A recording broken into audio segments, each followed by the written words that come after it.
ನಮಸ್ಕಾರ. ಇವತ್ತಿನ video margin trading facility ಅಂದರೆ ಏನು, ಇದು ಉಪಯುಕ್ತವೇ?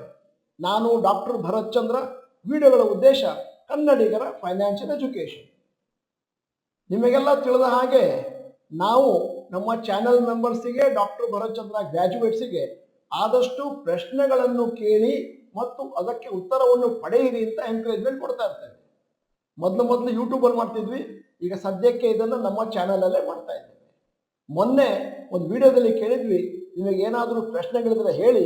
ಒಂದು ಪ್ರಶ್ನೆ ನಮ್ಮ ಮುಂದೆ ಹೀಗಿದೆ: sir, please make a video about MTF facility in trading app. Is it good or bad taking MTF and trading for short term equity? ನಮ್ಮ ಉತ್ತರ ಮತ್ತು ಕಮೆಂಟ್ಸ್ ಹೀಗಿದೆ. ನಂಬರ್ 1, MTF ಅಂತಂದ್ರೆ ಮಾರ್ಜಿನ್ ಟ್ರೇಡಿಂಗ್ ಫೆಸಿಲಿಟಿ, ಅಂದ್ರೆ ಲೋನ್ ಫೆಸಿಲಿಟಿಯನ್ನು ಕೊಡ್ತಾ ಇದ್ದಾರೆ brokers ಹೂಡಿಕೆದಾರರಿಗೆ ಇನ್ವೆಸ್ಟ್ ಮಾಡಲಿಕ್ಕೆ ಮಾರುಕಟ್ಟೆಯಲ್ಲಿ. ಈಗ ಎರಡನೇದು, ಲೋನ್ ಇಂಟ್ರೆಸ್ಟ್ ರೇಟು ಬ್ರೋಕರ್ ಇಂದ ಅಂದಾಜು 10ರಿಂದ 15% ಒಳಗಿರುತ್ತೆ.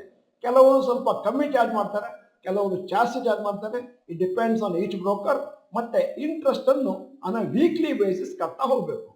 ಮೂರನೇದು, ನೀವು ಮಾರ್ಜಿನ್ ಟ್ರೇಡಿಂಗ್ ಫೆಸಿಲಿಟಿ ತಗೊಳ್ಬೇಕು ಅಂತಂದ್ರೆ ನಿಮ್ಮ ಟ್ರೇಡಿಂಗ್ ಅಕೌಂಟ್ ಅಲ್ಲಿ ಕ್ಯಾಶ್ ಬ್ಯಾಲೆನ್ಸ್ ಇರಬೇಕು, ಇಲ್ಲ ಅದಕ್ಕೆ ವರ್ತ್ ಆದಂತಹ ಷೇರುಗಳು ಇರಬೇಕು. ಅಂದ್ರೆ ನಿಮ್ಮ ಷೇರುಗಳನ್ನು ಕೂಡಿಸಿದಾಗ ಒಂದು ಅಮೌಂಟ್ ಆಫ್ ಶೇರ್ಸ್ ಇರುತ್ತಲ್ಲ, ಆ ವ್ಯಾಲ್ಯೂ ಮೇಲೆ. ಉದಾಹರಣೆಗೆ ನಿಮ್ಮ ಹತ್ರ ಟ್ರೇಡಿಂಗ್ ಅಕೌಂಟ್ ಅಲ್ಲಿ 1 ಲಕ್ಷ ಇದೆ, ಆವಾಗ ನೀವು ಮಾರ್ಜಿನ್ ಅನ್ನು ಎಕ್ಸ್ಪೆಕ್ಟ್ ಮಾಡ್ಬೋದು 3ರಿಂದ 4 ಲಕ್ಷ. ಅದರ ಬದಲಾಗಿ ನಿಮ್ಮ ಹತ್ರ 1 ಲಕ್ಷ ವರ್ತ್ ಆಫ್ ಶೇರ್ಸ್ ಇದೆ ಅಂತಂದ್ರೆ ಅದರ ಮೇಲೆ 75ರಿಂದ 80% ವರೆಗೂ ಆ ವ್ಯಾಲ್ಯೂನ ಕನ್ಸಿಡರ್ ಮಾಡಿ ನಿಮಗೆ 3ರಿಂದ 4 ಟೈಮ್ಸ್ ಅದರಲ್ಲಿ ಟ್ರೇಡಿಂಗ್ ಫೆಸಿಲಿಟಿ ಕೊಡ್ತಾರೆ. ಅಂತಂದ್ರೆ 1 ಲಕ್ಷ ವರ್ತ್ ಶೇರ್ಸ್ 75% 75,000 ಆಯ್ತು. 3 ಪಟ್ಟು ಅಂತಂದ್ರೆ ಬಹುಶಃ 2,25,000ವರೆಗೂ ನೀವು ಷೇರುಗಳನ್ನು ಕೊಳ್ಳಬಹುದು, ಅದು ಬ್ರೋಕರ್ನ ದುಡ್ಡಿನಿಂದ. ಈಗ 4ನೇ ಕಮೆಂಟ್, ನಾವು ಸಾಮಾನ್ಯವಾಗಿ ನಮ್ಮ ಎಲ್ಲಾ ಹೂಡಿಕೆದಾರರಿಗೆ, ಡಾಕ್ಟರ್ ಭರತ್ ಚಂದ್ರ ಗ್ರ್ಯಾಜುಯೇಟ್ಸ್ಗೆ ಏನ್ ಹೇಳ್ತೇವೆ ಅಂತಂದ್ರೆ, ದಯವಿಟ್ಟು ಲೋನ್ ನಲ್ಲಿ ಹಣವನ್ನು ತಗೊಂಡು ಷೇರು ಮಾರುಕಟ್ಟೆಯಲ್ಲಿ ಇನ್ವೆಸ್ಟ್ ಮಾಡಬೇಡಿ. ಅದು ಒಂದು ಅಡಿಷನಲ್ ರಿಸ್ಕ್ ಆಗುತ್ತೆ. ಯಾಕಂತಂದ್ರೆ ಅಕಸ್ಮಾತ್ ನೀವು ತೆಗೆದುಕೊಂಡಂತಹ ಷೇರುಗಳು ಕಮ್ಮಿ ಆಗ್ತಾ ಇದೆ ಅಂತಂದ್ರೆ ಆವಾಗ ನೀವು ಫೋರ್ಸಿಬಲಿ ಅದನ್ನ ಸೇಲ್ ಮಾಡಬೇಕಾಗತ್ತೆ ಲಾಸ್ ನಲ್ಲಿ. ಮತ್ತೆ ನೀವೇನಾದ್ರೂ ಸೇಲ್ ಮಾಡದೇ ಇದ್ರೆ ಬ್ರೋಕರ್ ಸೇಲ್ ಮಾಡಿಕೊಂಡು ಅದರಲ್ಲಿ ಬಂದಂತ ದುಡ್ಡನ್ನು ಕಟ್ ಮಾಡಿ ನಿಮ್ಗೆ ಕೊಡ್ತಾರೆ. ನಮ್ಮ 5ನೆಯ ಕಮೆಂಟ್ ಹೀಗಿದೆ: ಸಾಮಾನ್ಯವಾಗಿ ಈ ತರದ ಪ್ರಶ್ನೆಯನ್ನು ಜನ ಬುಲ್ ಮಾರ್ಕೆಟ್ ಅಲ್ಲಿ ಕೇಳ್ತಾರೆ. ಯಾಕಂತಂದ್ರೆ ಎಲ್ಲಾ ಷೇರುಗಳು ದಿನದಿಂದ ದಿನಕ್ಕೆ ಮೇಲಕ್ಕೆ ಹೋಗ್ತಾ ಇದೆ, ನನ್ನ ಹತ್ರ ಷೇರುಗಳನ್ನು ಕೊಂಡ್ಕೊಳ್ಳಿಕ್ಕೆ ಬೇಕಾದಂತ ಬಂಡವಾಳ ಇಲ್ಲ. ಬಂಡವಾಳವನ್ನು ನಾನು ಬ್ರೋಕರ್ ಇಂದ ಪಡೆದು ಒಂದಷ್ಟು ಮಿನಿಮಮ್ ಅಮೌಂಟ್ ಇಂಟ್ರೆಸ್ಟ್ ಅನ್ನು ಕಟ್ಟಿ ಉಳಿದ ಲಾಭವನ್ನು ನಾನು ಮಾಡುತ್ತೇನೆ.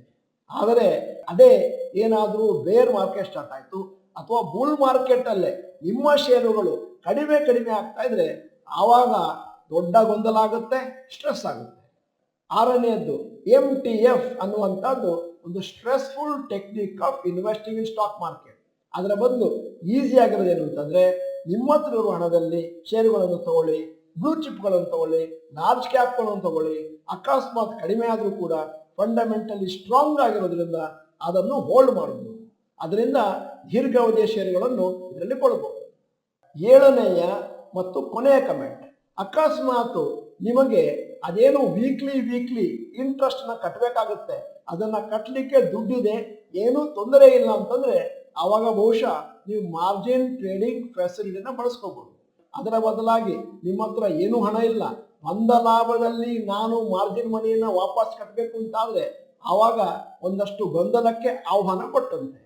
ಸ್ನೇಹಿತರೆ, ಈ ವಿಡಿಯೋನ ಸೃಷ್ಟಿ ಮಾಡಿರೋದು ನಿಮ್ಮ ಅನುಕೂಲಕ್ಕೋಸ್ಕರ. ನಿಮಗೆ ಇನ್ನೂ ಏನಾದರೂ ಪ್ರಶ್ನೆಗಳಿಗೆ ಉತ್ತರ ಬೇಕು ಅಂತಂದ್ರೆ ದಯವಿಟ್ಟು ನೀವು ಚಾಟ್ ಬಾಕ್ಸ್ ನಲ್ಲಿ ಪ್ರಶ್ನೆಗಳನ್ನು ಕಳಿಸಿ, ನಾವು ಆದಷ್ಟು ಶೀಘ್ರವಾಗಿ ಅದಕ್ಕೆ ಉತ್ತರವನ್ನು ವಿಡಿಯೋ ಮುಖಾಂತರ ನಿಮಗೆ ಕಳಿಸ್ಕೊಡ್ತೇವೆ. ನಮಸ್ಕಾರ.